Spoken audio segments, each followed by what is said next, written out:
کہ ہے تو پیکر بشری،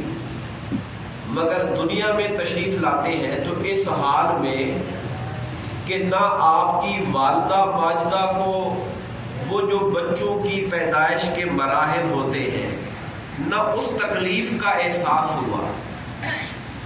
اور نہ آپ دنیا میں تشریف لائے تو کسی طرح کی وہ جو پیٹ کی آلائشیں، اس طرح کے معاملات، آقا اس حال میں تشریف لائے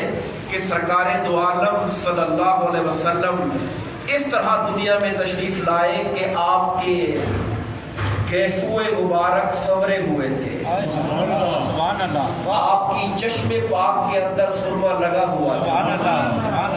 آپ ناف بریدہ تھے، اور ایسے لگتا تھا کہ عالم بالا سے قدرت نے خود ان کو غسل دے کے بھیجا ہے۔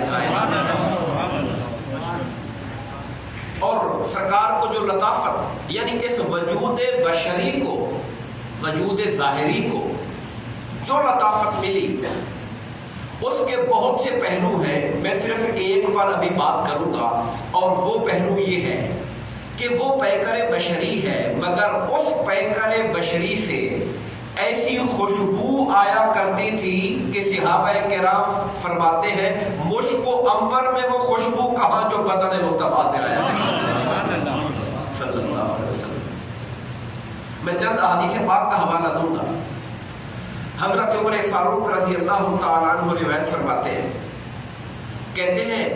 میں آقا کریم علیہ السلام کے پاس بیٹھتا تھا تو سرکار دو عالم کے جسم اطہر سے، بدن پاک سے کستوری سے بڑھ کر خوشبو آیا کرتی تھی، اور میرے ماں باپ مصطفیٰ پہ قربان جائیں، آپ جیسا نہ پہلے کبھی دیکھا تھا نہ بعد میں کبھی دیکھا تھا۔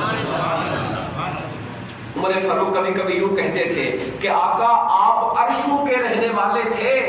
آپ کی کرم نوازی ہے کہ ہم فرشوں کے ساتھ آ کے بیٹھ جاتے ہیں، آپ تو عرشوں کے رہنے والے تھے،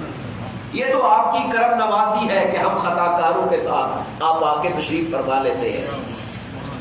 حضرت علی مرتضیٰ روایت فرماتے ہیں کہ حضور نبی کریم علیہ السلام کے چہرہ انور کو میں تکتا تھا،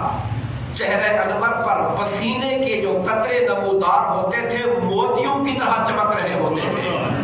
اور ان سے کستوری سے بڑھ کر خوشبو آیا کرتی تھی۔